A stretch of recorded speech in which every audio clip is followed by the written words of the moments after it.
कि उड़ीसा के अंदर जो चुनाव हो रहा है वो त्रिकोणीय चुनाव नहीं है, वो ट्रायंगुलर कॉन्टेस्ट नहीं है, क्योंकि बीजेडी और बीजेपी दोनों एक ही सिक्के के दो पहलू हैं और कहीं ना कहीं उड़ीसा और केंद्र सरकार भी लगभग डबल इंजन सरकार है। 5 साल तक बीजेडी ने लगातार समर्थन किया एनडीए की सरकार का, लोकसभा में, राज्यसभा में, सदन के अंदर, सदन के बाहर, और चुनाव से पहले वो लोग अलग अलग लड़ रहे हैं। ये एक रणनीति के तहत किया जा रहा है। मुझे लगता है कि मतदाता ये समझ गया है कि अगर हम बीजेडी को वोट दे रहे हैं तो वो वोट बीजेपी को लग रहा है। और ये बात आज जनता ने इस बात को हमको भी कहा जब मैं सभा को संबोधित कर रहा था। तो ये चुनाव कांग्रेस मजबूती से लड़ रही है और मुझे खेद है कि इस देश में जो संवैधानिक संस्थाएं हैं, लगातार उन संस्थाओं को नीतिगत तरीके से कमजोर करने का काम किया जा रहा है। और मुझे बड़ा आश्चर्य है कि देश की सबसे बड़ी विपक्ष की पार्टी कांग्रेस है, चलते चुनाव के अंदर कांग्रेस पार्टी के बैंक के खातों को सीज किया जाता है। सुप्रीम कोर्ट ने इंटरवीन किया, तब जाके उसमें राहत मिली।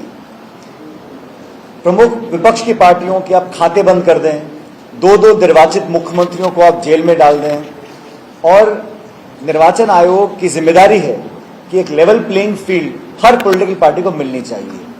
और इसलिए मैं कहता हूं कि 70-75 साल से इस देश में जिन संवैधानिक संस्थाओं को अलग अलग सरकारों ने पोषित किया है, आज उन पर प्रश्न चिन्ह लग रहे हैं, उनकी विश्वसनीयता पर, उनकी पारदर्शिता पर, और जनता की जो आस्था है उन संस्थाओं के अंदर वो कहीं कमजोर ना पड़ जाए, ये उस बात का चुनाव है। ये चुनाव में लगातार भाजपा के नेताओं को आके ये बोलना पड़ रहा है कि हम आरक्षण से छेड़छाड़ नहीं करेंगे, हम संविधान से छेड़छाड़ नहीं करेंगे। सवाल ये उठता है कि भाजपा के तमाम बड़े नेताओं को आगे खंडन क्यों करना पड़ता है, ये सफाई क्यों देनी पड़ रही है। आज से पहले जब प्रधानमंत्री बड़ी सरकारें थी, राजीव गांधी जी के पास 400 से ज्यादा सांसद थे, उन्होंने कभी नहीं कहा कि हम संविधान से छेड़छाड़ नहीं करेंगे या आरक्षण से छेड़छाड़ नहीं करेंगे।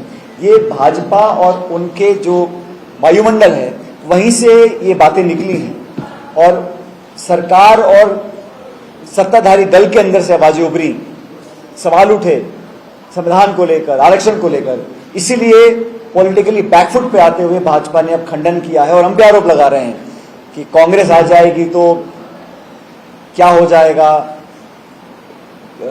वेल्थ डिस्ट्रीब्यूशन की बात करते हैं। हमारे मैनिफेस्टो में स्पष्ट लिखा हुआ है कि हम गरीब परिवारों को आर्थिक मदद देना चाहते हैं, हम किसानों के जो फसल खरीद होती है एमएसपी पे कानून बनाना चाहते हैं, हम नरेगा का जो भुगतान है अभी 200-250 रुपये प्रतिदिन होता है, हम भुगतान को 400 रुपये करना चाहते हैं। 30 लाख पद खाली पड़े हैं, उन खाली पदों को केंद्र सरकार के उन पदों को भरना चाहते हैं। तो हमारा मैनिफेस्टो बड़ा स्पष्ट है, ग्रोथ ओरिएंटेड है, जॉब ओरिएंटेड है, महिला, किसान, श्रमिक, उन लोगों के ध्यान को रखकर बनाया गया है। और मैं इतना कह सकता हूं कि जिन जिन राज्यों में भाजपा और कांग्रेस का सीधा मुकाबला है, उन तमाम राज्यों के अंदर कांग्रेस पार्टी की स्थिति बहुत बेहतर है। और जो हमारे गठबंधन है इंडिया अलायंस का, विशेष रूप से बिहार में, महाराष्ट्र में, बाकी राज्यों के अंदर हम लोग बहुत बेहतर करेंगे। 4 जून को मतगणना होगी और मुझे लगता है कि ये बदलाव का चुनाव है। जनता ऊब चुकी है उन्हीं जुमलों से, उन्हीं आश्वासन और वादों से। और साथियों, बड़ा अजीब है कि अभी तक ऐसा होता था, विपक्ष सरकार पर आरोप लगाता था। पहली बार देखा है कि सत्ताधारी दल और सरकार विपक्ष पर आरोप लगा रहे हैं, कांग्रेस पर आरोप लगा। आज भी नेहरू जी को लेकर, इंदिरा जी को लेकर, राजीव गांधी जी को लेकर चर्चाएं की जाती हैं।